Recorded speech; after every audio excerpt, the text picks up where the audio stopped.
सत्साई भगत जी, सस्ता है जी। क्या नाम है आपका? सूरज दास। कहाँ से हो भगत जी आप? ये बनारस से। बनारस से। तो परमपिता परमात्मा सतगुरु रामपाल जी भगवान से नाम दीक्षा आपने कब ली? ये 2020 में लिया, अप्रैल महीना में। 2020 में आपने नाम दीक्षा ली। नाम दीक्षा लेने के बाद साध संगति से आप कैसे जुड़े? ये एक भगत जी थे, काम कर रहे थे हमारे साथ। वही वीडियो आपका देख रहे थे, तो वही बोले कि पवन दास जी का वीडियो देखिए, वो बहुत अच्छा ज्ञान समझाते परमात्मा का। तो मैंने आपका नाम से मतलब यूट्यूब पर सर्च करके मंगाया, तो आप जी का वीडियो देखा। तो मुझे लगा कि आप बहुत अच्छे समझा रहे, बता रहे परमात्मा का, सत्संग के आधार से बता रहे हैं। पहले परमात्मा का सत्संग हम सुनते थे तो उतना मतलब गुण रस जो था उन समझ में नहीं आता था। जब आपका वीडियो देखा आप जी का, तो उनको उनका सत्संग भी समझ में आने लगा और लगा कि आप सही समझा रहे हैं। तो मैं साठ संगति से फ़ोन करके जुड़ गया। अच्छा, अब आप साध संगति से जुड़े हुए हैं और आपने सतलोक आश्रम मैनेजमेंट हरियाणा की जो भी संगति की आपने, साल 2 साल, महीना 6 महीना, तो आपको कितना क्या कुछ बदलाव साध संगतियों में आके नजर आया? कि बहुत कुछ बदलाव लग रहा है अब सत्संगति में आकर। जो नियम मर्यादा यहाँ पे जो है, हमारे जो गुरुदेव भगवान के जो नियम है उनके विषय में यहाँ पे जो जानकारी दी जाती है, परमात्मा के सत्संगों को आधार बना के जो सात संगतियाँ जो की जाती है और अपने गुरु को ही भगवान मान के उनको जो भोग लगाया जाता है, कहीं आपको ये कुछ हटपटा या कुछ ये गलत तो नहीं लग रहा? जी नहीं, हमको तो बलूक ऐसा लग रहा है कि यदि कोई भगत जो परमात्मा का अपना नियम मर्यादा बताए भगत बनाना चाहते हैं, वो सात संगति में ही केवल जुड़कर बना जा सकता है। बस वो मर्यादा निभाया जा सकता है और कहीं भी नहीं। तो जब आपने नाम दीक्षा ली उस समय आप किन को भगवान मान रहे थे? जी मैं तो नाम दीक्षा नहीं लिया था, तभी से मैं सदगुरु रामपाल जी भगवान को माना था और मुझे दर्शन भी दिए थे। मैं जी बहुत नशा कराता था, सुरती और गुटखा वगैरह खाता था, तो मेरा नशा छूट नहीं रहा था। तो जो मेरे साथ काम करे भगत जी ना, तो मुझको पुस्तक दिए थे जिन्हें ग्राफ पढ़ने के लिए। पहले ज्ञान गंगा में पढ़ चुका था, तो उन्होंने से मैंने कहा कि मेरा नशा नहीं छूट रहा है, मैं क्या करूँ, मैं भक्ति करना चाहता हूँ। तो उन्होंने बोला कि परमात्मा से अर्जी करो दंडोत करके। तो जिन्हें ग्राम में केवल इन्हीं का फोटो बस है, दाढ़ी मूंछ का नहीं, जो ऊपर लगा हुआ है। तो उन्हीं का पुस्तक जो रख कर मैंने दंडोत हृदय से कर कर मतलब प्रार्थना किया इनसे। तो मेरा जो नशा था ना, उससे एकदम नफरत हो गया। उल्टी जैसा आने लगा जब देखा, तो मेरा छूट गया खाना। और दर्शन भी मुझे दिए थे, तभी से मैं इनको का लगे परमात्मा मानने लगा था। और जब नाम दीक्षा उपदेश लिया था ना, तो 4 फोटो जो गरीबदास जी का, स्वामी रामानंद जी की थी।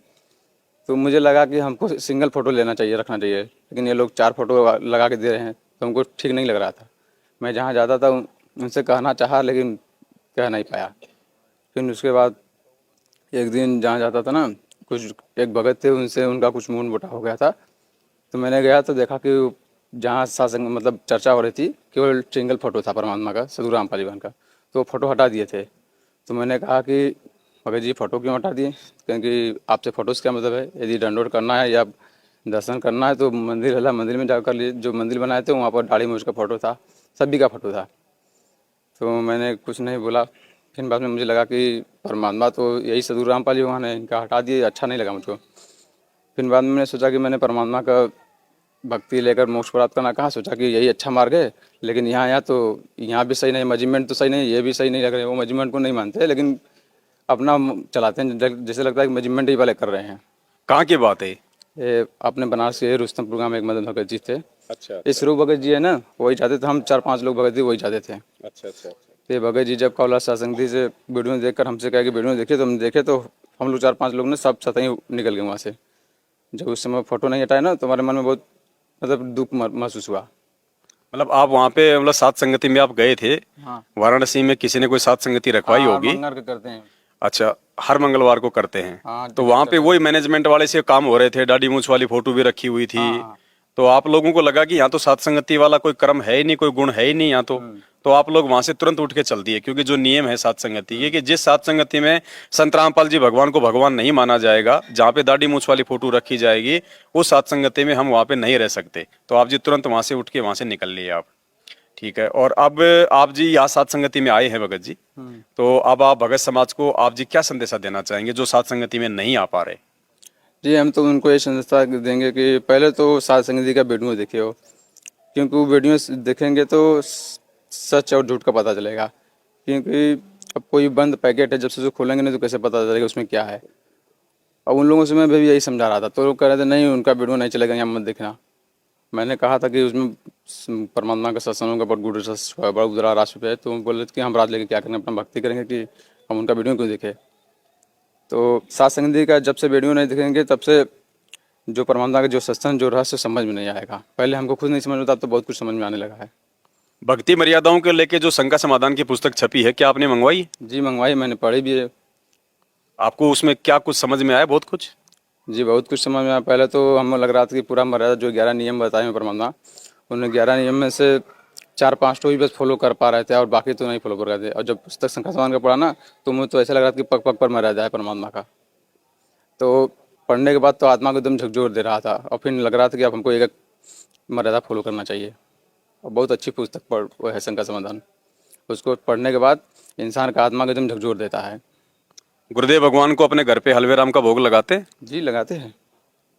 आत्मा में कैसा होता है फील? मैं तो पहली बार जब लगाया था ना, तभी बहुत आनंद महसूस होता है। ऐसा लग रहा था जैसे कहते हैं ना कि परमात्मा का छाया होता है, वैसे छाया सा लग रहा था, जैसे कि परमात्मा हमें परछाई रूप में हमेशा दर्शन दे रहे हैं, दिख रहे हैं, हमारे साथ साथ चल रहे हैं। वो 8 सितंबर को जो प्रगट दिवस लगाने के भोग कहे थे ना आप, लगा के तो मैंने लगाया था, उसी समय हमको ऐसा लग रहा था। उसके पहले भी मेरा भोग लगाने के लिए मन कर रहा था, लेकिन जहाँ जा रहे थे वो बोल रहे थे नहीं ऐसे घर पर भोग नहीं लगाया जाता है, ये तो मनमाना आचरण हो जाएगा। केवल परमात्मा ये लगाते हैं, या तो फिर जहाँ भंडारा होता है, भक्त जुड़ते हैं ज़्यादा लोग, वहाँ चर्चा होता है, वहाँ बस लगाया जाता है। अगर भोग लगाना है तो जो खाते हैं थाली में वो ग्रास निकालते हैं, उसको बस लगाया करो। अन्नदेव की जो आरती हाँ है, हाँ, उसको बस बोलते हैं, इसके बस लगाना, ये घर पर वो तो स्पष्ट है, आरती ही अन्नदेव की है, यानी वो तो एक देव की आरती है। और ये अन्नदेव की आरती, हमने तो भगवान को भोग लगाना है। अब ऐसे तो उस आरती में लास्ट में आता है रोटी माता रोटी पिता, तो मतलब रोटी क्या मतलब माता पिता है क्या? तो वो तो एक अन्नदेव की आरती है, वो तो एक अन्नदेव की हमने तो भगवान को भोग लगाना है। हाँ भगवान को भोग तब लगाएंगे जब हमें भगवान की पहचान होगी। तो अब आपको भगवान की आपको पहचान हुई कि असली भगवान तो मेरे गुरुदेव भगवान है, संत रामपाल जी परमेश्वर हैं। तो आपने दाढ़ी मूछ वाली फोटो को भी हटा दिया और एक भगवान की फोटो आपने अपने घर पे और अपने घट में स्थापित कर ली। इन्हीं को आप जी हलवे राम का भोग लगाते हैं। जब भी जैसा भी आपको समय मिलता है, कोई रोज लगाता है, कोई सप्ताह में लगाता है, कोई महीने में लगाता है, वो तो उनकी श्रद्धा, उनके भाव, उनके समय और उनकी आर्थिक स्थिति के ऊपर है, उसमें कोई दोष नहीं है किसी प्रकार का। तो बहुत बड़ी दया है परमपिता परमेश्वर जी की, जो सारी बातें आपको समझ में आई। और कोई शंका आपके मन में यदि आप कोई पूछना चाहते हैं तो? जी नहीं, कोई शंका नहीं। आपके वीडियो देखने के बाद तो कोई शंका रही ना जाती है। अगर कोई शंका होती भी है तो आपको वीडियो और परमात्मा का सत्संग सुनकर वो शंका खुद अपने आप निष्कर्ष निकल जाता है, उसका खुद ही निकाल लेते हैं। और कोई बात जो आप भगत भाई बहनों को आप जो है बताना चाहें? हम तो यही कहेंगे कि भगत भाई बहन को जो उपदेशी है वो तो आश्रमों में ना जाए, वो केवल जो परमात्मा विधि बनाए अपने घर पर भी दरबार लगा के, अगर कोई टूटी गलती हो तो क्षमा मांग के अपना भक्ति करे। जो नहीं उपदेशी है वो संकल्प दीक्षा लेकर अपना भक्ति करे, तीनों टाइम की आरती और परमात्मा के घर में दरबार लगा के अपना भक्ति जो विधि है करे। आश्रम में जाने से कोई फायदा नहीं है, क्योंकि परमात्मा सत्संग में बता चुके हैं कि जैसे परमात्मा का भगत जी भी बताए हैं कि अब जैसे कहीं सत्संग सुना रहे हैं, भंडारा भोजन कर रहे हैं, अब परमात्मा वहाँ से चले गए, अब कोई कहे चलो हम परमात्मा के वहाँ सत्संग सुना रहे हैं, हलवा खीर खिला रहे हैं, भट्टी दिखा दिए, परमात्मा है नहीं, तो वो लाभ प्राप्त होगा नहीं। जब उनसे स्वयं का बोला कि परमात्मा से सत्संग सुनेगा और हलवा प्रसाद भंडारा वहाँ खाएंगे रहेंगे तब वो लाभ मिलेगा। आश्रम में तो है नहीं। वैसे तो देखा जाए तो सबद में परमा हर जगह है, तो अपने घर में ही अगर उनका किया जाए, अगर दरबार लगा के तो लाभ पूरा मिलेगा। मर्यादा में करेंगे तो आश्रम में जाने की क्या जरूरत है? आपके कहने का मतलब है जब तक संत रामपाल जी भगवान हिसार जेल से किसी भी आश्रम में नहीं आ जाते हैं, तब तक केवल हम अपने घर को ही अपना आश्रम बनाएं और जो पांचों यज्ञ जो परमात्मा ने दी है, पांचों यज्ञ हम करें और सात संगतियों में आते जाते रहें। सात संगतियों में परमात्मा की ज्ञान चर्चा होती है, परमात्मा की महिमा होती है, आत्मा को दृढ़ता मिलती है। इसके अलावा और किसी भी जगह फालतू के आश्रमों में, नामदान केंद्रों में हम धक्के ना खाएं। क्योंकि मैं भी नाम नहीं लेना चाहता था, मेरा अंदर से महात्मा नहीं गवाही देता था। मैं स्वयं परमात्मा से, सतगुरु रामपाल जी से, भगवान से नाम लेना चाहता था। तो जो भगत जी साथ में काम कर रहे थे मेरे ना, वो भी उन्हीं के साथ जुड़े थे, तो उस समय ज्ञान उतना था नहीं, तो बोल रहे थे कि परमात्मा ही तो नाम देते हैं डिस्ट्रीब्यूशन आश्रमों में, सभी ले रहे हैं, चलो ले लो तुम, कब तक जो होगे उनको। तो उनको बात में मैं आकर ले लिया था, लेकिन अंदर से मेरा गवाही नहीं दे रहा था। फिर बाद में जब आपका वीडियो देखने लगा ना, तो बड़ा पछताना लगा। फिर बाद में परमात्मा समय यातना मांगे। फिर उसके बाद क्या बोला कि जब सत्संगी से मैंने वीडियो सुनकर जब जुड़ गए सत्संगी से ने, तो भोग जब लगाया था पहली बार, तो बहुत आनंद महसूस हुआ था और ऐसा लग रहा कि अब हमारा भक्ति ठीक चल रही है। परमात्मा बीच बीच में दर्शन देकर संकेत भी करते कि तुम्हारी भक्ति कहाँ तक पहुँची हुई है। चलिए कोई बात नहीं, नाम आपने जो लिया है सतलोक आश्रम मैनेजमेंट हरियाणा से, नाम वो परमात्मा का ही है। हालांकि उन लोगों को नाम देने का आदेश नहीं है, लेकिन फिर भी उस समय तक आप लोगों को जानकारी नहीं थी, तो आपकी गलती नहीं है इसमें। नाम जो मिल गया है आपको, प्रथम नाम या सतनाम, उसका मर्यादा में रह के गुरुदेव ने जो विधि बताई है उसका हमने जाप करना है। लेकिन हमने केवल साध संगति से जुड़ना है, हमने केवल अच्छे भक्तों की संगति करनी है, जिससे कि हमें भक्ति मार्ग की कोई जानकारी मिले, हमें मर्यादाओं के विषय में जानकारी मिले, हमें परमात्मा के ऊपर विश्वास बढ़ाने की जो है मतलब दवा मिले। क्या है ना मगर जी कि मैं हरियाणा से आश्रम हरियाणा से नहीं लिए हैं, ये अपने बनारस में एक खातिवार केंद्र है, वो इसलिए मैं पहले तो ऑनलाइन लिए थे प्रथम, तो दूसरा भी मिल चुका है मुझे। तो क्या होगा, जब मैं पुस्तक पढ़ के परमात्मा के ज्ञान जब समझा ना, तो मुझसे रह ही नहीं गया, तो इसलिए हमको लेना पड़ गया मजबूरी में। नहीं तो हम लेते हैं, पहले तो लेने गवाही मन नहीं करा था मेरा, लेकिन जैसे इतना लगन बढ़ गया कि मैं इतना जितना जल्दी नाम मुझको मिल जाए।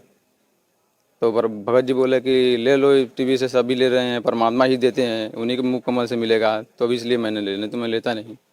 चलिए कोई बात नहीं, नाम परमात्मा का ही है। उस समय तक आपको जानकारी नहीं थी, लेकिन अब वो नाम भगत जी उसी समय वो चलेगा, नाम उसी समय काम करेगा जब हम मर्यादा में रह के जब हम उस नाम का जाप करेंगे।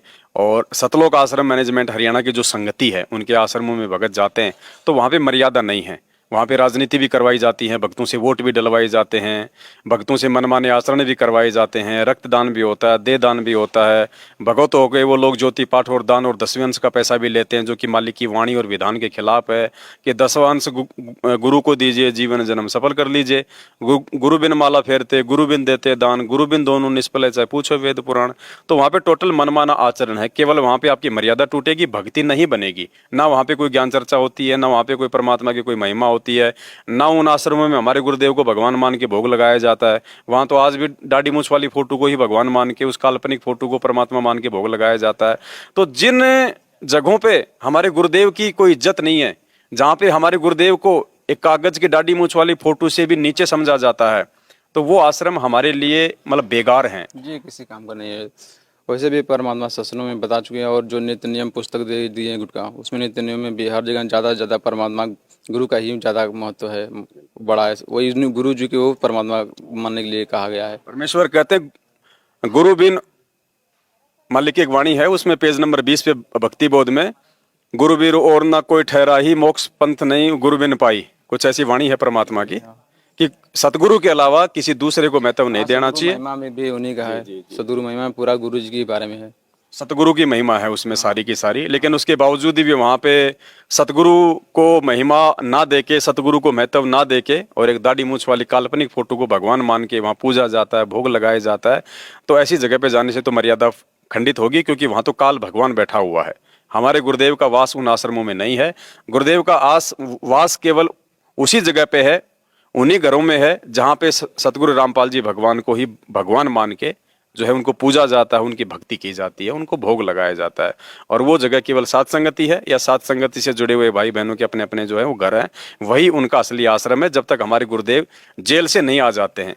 और जेल से आने के बाद परमात्मा जहाँ भी आएंगे, जिस भी आश्रम में आएंगे, तो हम उनको वहाँ पे हम दौड़े दौड़े जाएंगे, क्योंकि वहाँ तो हमें फिर भगवान मिलेगा साक्षात, परमात्मा के साक्षात हमारे को वहाँ पे दर्शन होगा, मालिक का हमारे को आशीर्वाद मिलेगा। लेकिन जब तक गुरुदेव नहीं आ जाते हैं, तब तक हम सभी भगत भाई बहनों को अपने घर पे रह के, अपने घर पे जहाँ हमने दरबार लगा रखा है वही हमारा आश्रम है, जहाँ हम 3 समय की आरती करते हैं, मालिक को दंडवत करते हैं, ज्योत जलाते हैं, वही हमारा जो है वो दरबार है, हमारा आश्रम है। और हमारे परमात्मा को वहीं पे साक्षात विराजमान मान के हमने अपनी जो है भक्ति करनी है। संध्या आरती में परमात्मा कहते हैं, घटी ही में गंगा, घटी ही में जमुना, घटी ही में है जगदीश, और मोह को कहाँ ढूंढे रे बंदे, मैं तो तेरे पास में। तो और कुछ कहना चाहेंगे? जी, परमात्मा एकदम पूरा विश्वास दिला दिए हैं, आप एकदम सही बोल रहे हैं। क्योंकि इसके पहले नवरात्र जब आया था ना, तो मैंने आपको एक बार फ़ोन किया था, मुझको चेचक हो गया था, तो बहुत तकलीफ हो रहा था। लेकिन उस समय मेरा भक्ति ठीक चल रहा था, उसके पहले भक्ति नहीं चल रहा था। तो मैंने जहाँ से दवा लिया था, वो दवा लेने से और बढ़ गया था, मेरा ठीक नहीं हो रहा था, तब इसलिए मैंने आपको फ़ोन किया था। लेकिन आप जी ने कहा कि देख लो भगत जी, अपना परमात्मा समय इतना मांग लो, देख लो क्या दिक्कत है। तो मैंने तुरंत फ़ोन काट के डाउनलोड करके परमात्मा को गया। डाउनलोड करने ना बहुत ज़्यादा रुआई आया मुझको, और डाउनलोड करने के बाद क्षमा इतना मांगने के बाद एक गांव में सब्जी बेचने वाला आया, उसने मुझे बताया कि यहाँ से दवा ले लो, कम पैसा में देते हैं, बढ़िया दवा देते हैं। तो वहाँ मैंने गया, दवाई लिया। तो सुबह से दवा लेने के बाद उसके बिहान भरते वो दवा भी काम करने का बहुत कम पैसा में दिए। जहाँ 2 खुराक का दवा 400 को वो डॉक्टर दिए थे, और वो 3 खुराक का दवा कावला की 80 रुपये में हमको दिए थे। डॉक्टर भी बढ़िया मिल गया और मेरा कावला की ठीक भी होने लगा। और एकदम फिर 3-4 दिन दवा किया, पैसा नहीं था मेरे पास, काम धंधा एकदम बंद था, तो मैंने दवा भी छोड़ दिया। मैंने कहा कि अब मालिक आप ही देख लीजिए क्या कैसे क्या करना है, तो अपने आप बिना दवा किए भी ठीक हो गया। चलिए भगत जी, अब आगे सात संगति से परमात्मा ने जोड़ दिया है। अब अनजाने की गलतियां बात अलग है, बाकी जानबूझ के हम किसी प्रकार की गलतियां ना करें, परमात्मा को हम दुखी ना करें। क्योंकि एक ही जगह पे डॉक्टर बार बार यदि ऑपरेशन करेगा तो फिर वहां पे टाके ढंग से नहीं लगते, ऑपरेशन सफल नहीं होता वो। तो 1-2 बार तो गलतियां हो सकती है, प्रथम नाम वाले भगत से तो गलतियां हो सकती हैं, लेकिन सतनाम लेने के बाद तो बिल्कुल भगत को ज्ञान को आधार बना के आगे बढ़ना चाहिए। समझदार बालक यदि गलतियां करेगा तो परमात्मा फिर नाराज होता है। तो बहुत बहुत धन्यवाद भगत जी आपका, आप साथ संगति में आए, भाई बहनों को आपने संदेशा दिया। बंदी छोड़ सतगुरु रामपाल जी भगवान की जय हो। सत साहिब।